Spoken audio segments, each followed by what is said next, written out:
Hey, did you go drinking again? It's the third time this week. When I come home and see that I have to deal with someone like you, an annoying old woman, I can't help but feel disgusted. I have to drink just to tolerate it. Lately, it's been every weekend, and now even on weekdays. Men have social obligations. I work too. Sometimes you should come home early and be a companion for Tom. What do I care? Taking care of the child is the wife's job. Lately, my husband and I have been arguing like this every day. We've been married for 12 years, and his habit of wasting money is a constant headache for me. I'm Kelly, 36 years old. I've continued working even after getting married. My husband is 2 years older than me.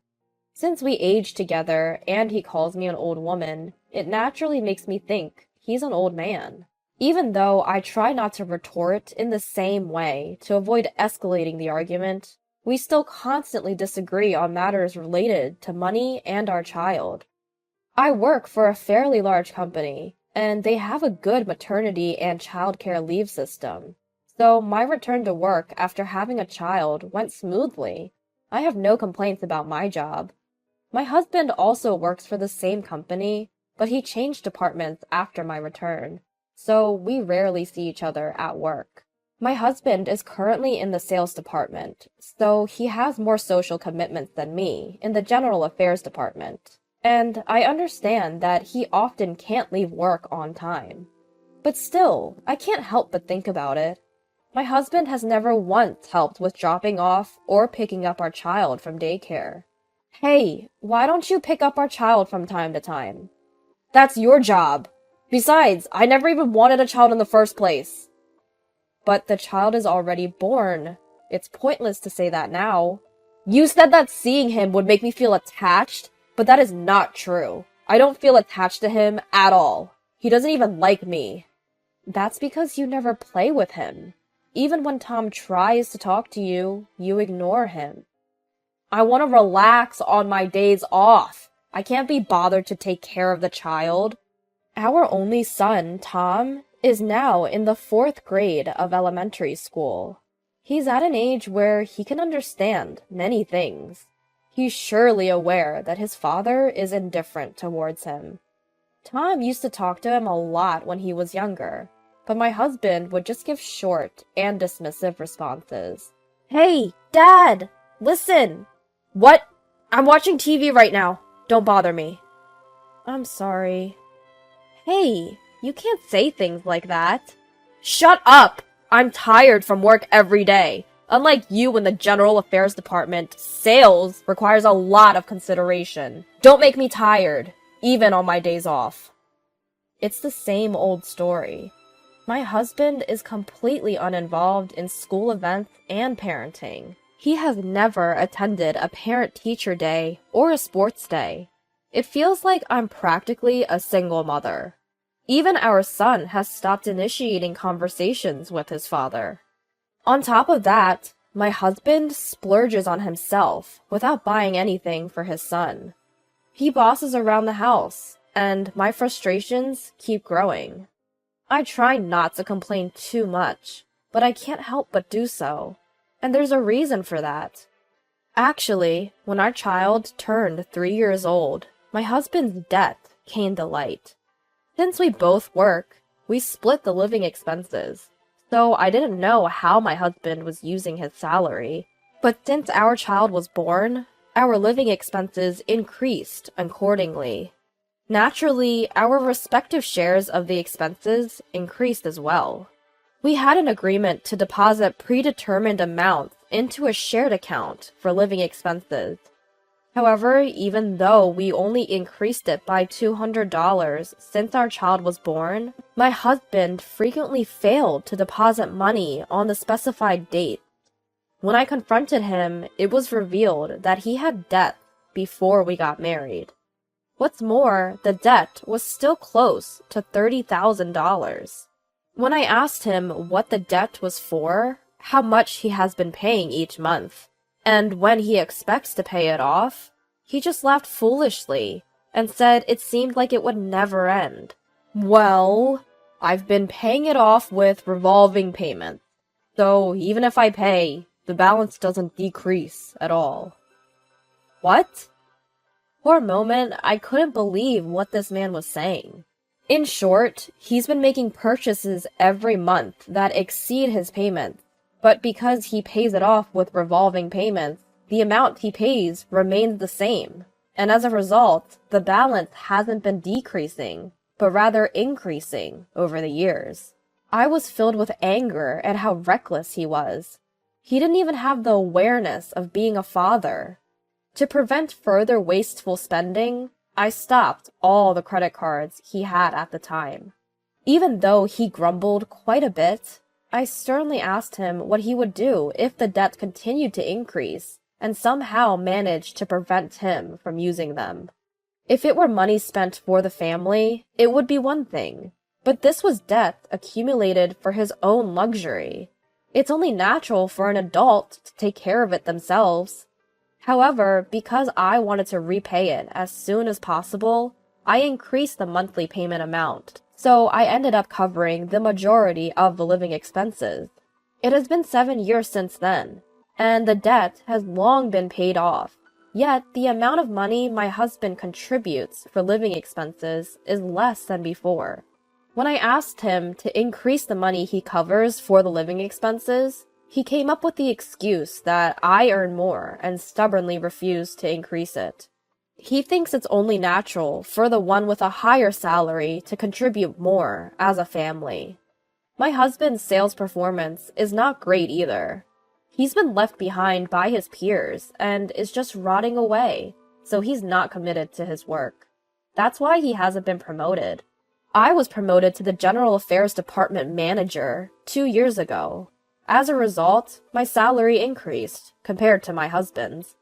However, my husband wasn't pleased with that either. I tried to give him advice to motivate him, but he didn't like that either. He said, "What do you know about sales?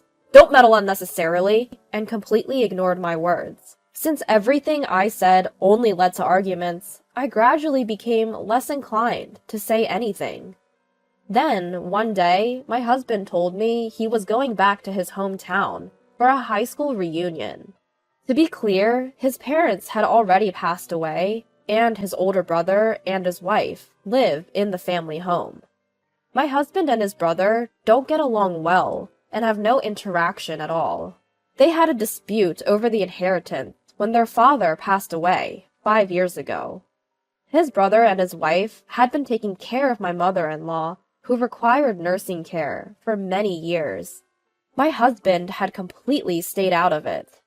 I also felt sorry about it, but I had work and couldn't easily go and help. Since our child was born, I had been handling most things on my own, so I couldn't visit my in-laws much, and my mother-in-law passed away 3 years before my father-in-law. That was 1 year before my husband's death came to light.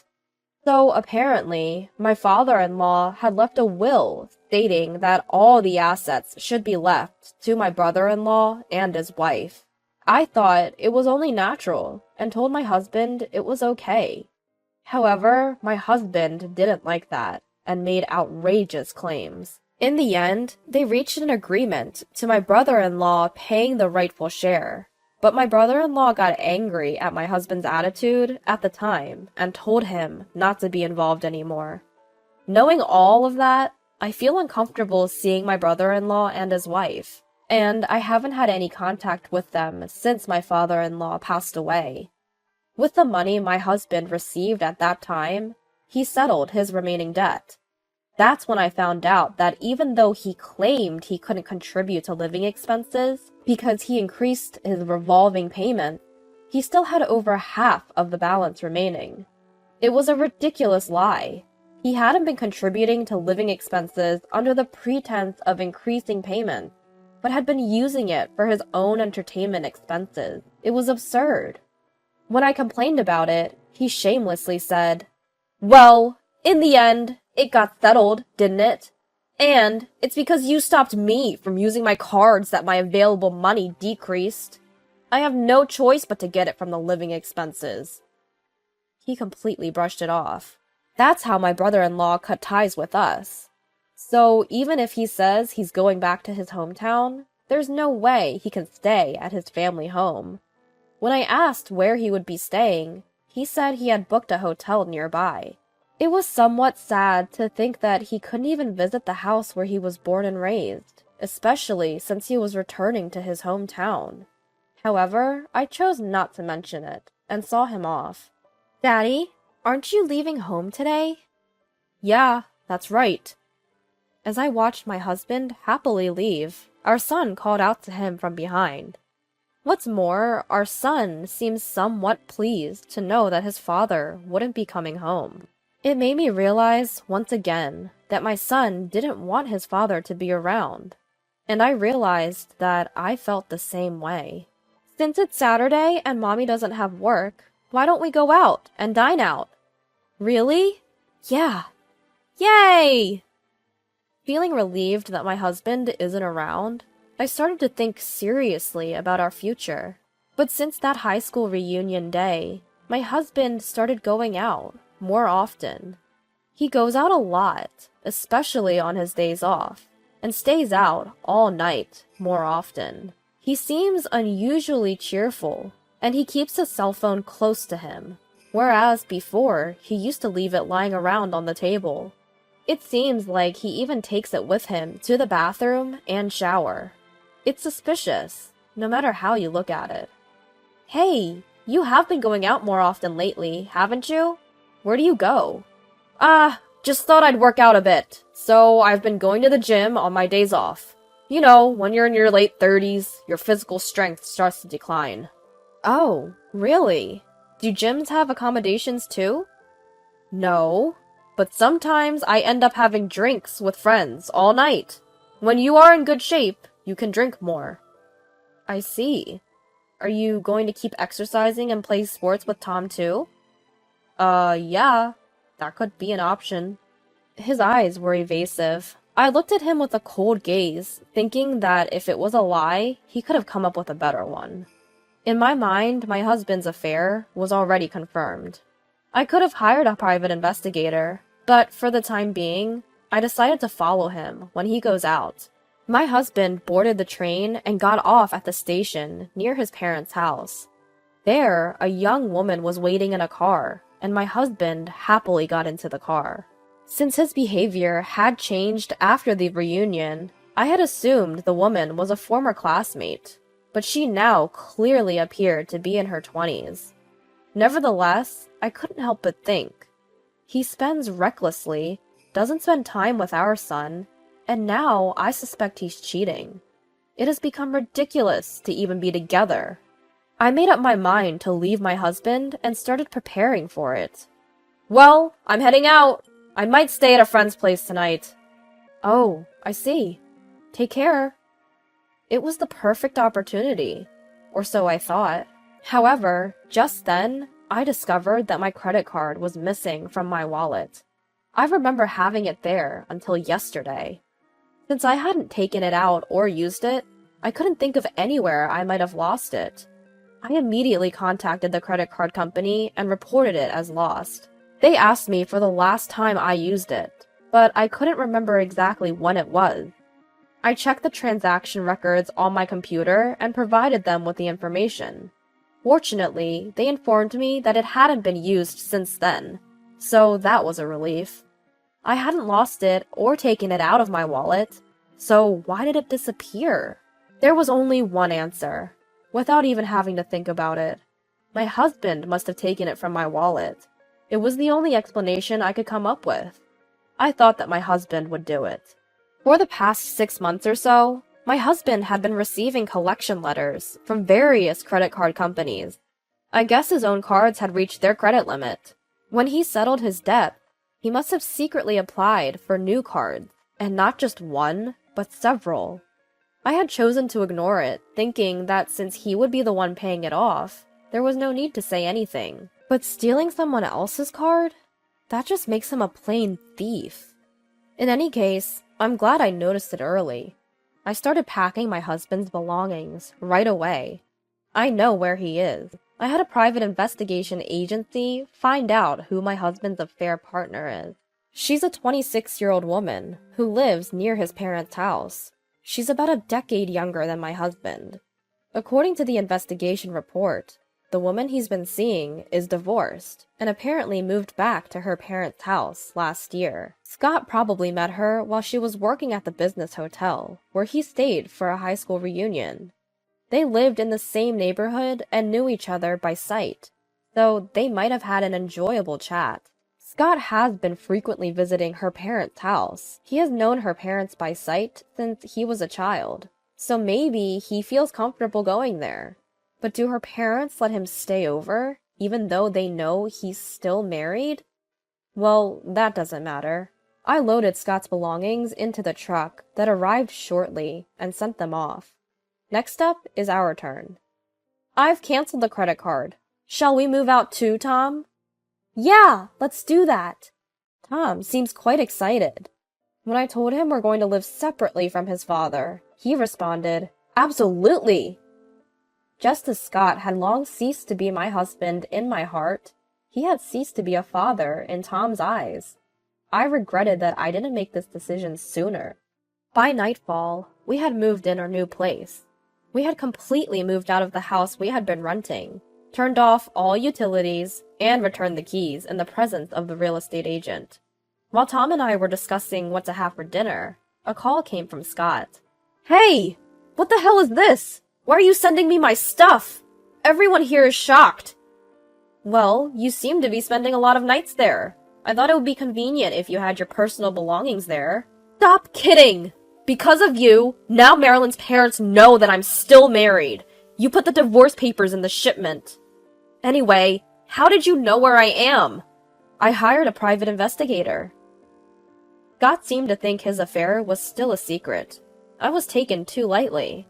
Your actions are obvious. I was certain about the affair, but I didn't want to bother investigating who the woman was, as I also have a job. Besides, I wanted solid proof. Proof? It's better to have evidence of the affair to get as much educational expenses for our son as possible. When I come home, you'll pay for this. Home? Where's that? Of course, I mean our house! Oh, I see. You still had the intention of coming back home. That's surprising. Just as the saying goes, it seemed like my husband Scott came back to our home the following day. He must have been shocked to see our old house. Despite the fact that I had sent him filled out divorce papers, it puzzles me why he would think that I would still be in that house. What's more, he tried to use my card today, and was embarrassed to find out that it didn't work. Well, of course, I reported the card as missing. Oh, and I also reported it as stolen to the police. What? Scott's voice was high-pitched. It was obvious that he was anxious about possibly being arrested. But to tell you the truth, I wouldn't be satisfied unless he felt at least that much. I did report it to the police, but sadly they said that as Scott was a family member, he wouldn't be charged with theft. Furthermore, according to the credit card company, if a family member living with you steals and uses your credit card, it's considered the card owner's responsibility, so the charges won't be waived, which means that I have to pay. I wish I had noticed before it had been used. Scott's infidelity was proven, and the divorce went smoothly. I reported my divorce to the company. As my last name would change, it's a rule to report it as soon as possible when a divorce happens. Incidentally, when I was asked the reason, I slipped out, because of Scott's infidelity, and the news quickly spread throughout the company. As a result, Scott has earned the scorn of his colleagues and seems to be getting a lot of cold looks. Furthermore, our company has strict ethical guidelines, so Scott has been demoted and reassigned to work in a branch office. Up until now, I had been paying for most of our living expenses, so naturally, if he continues to spend money as he did before, he will run out. He seems to have finally realized this. In addition to being demoted and having his salary further reduced, He seems to be living in poverty due to having to pay child support, and for the lavish spending he did with his own card. He's been late with his payment.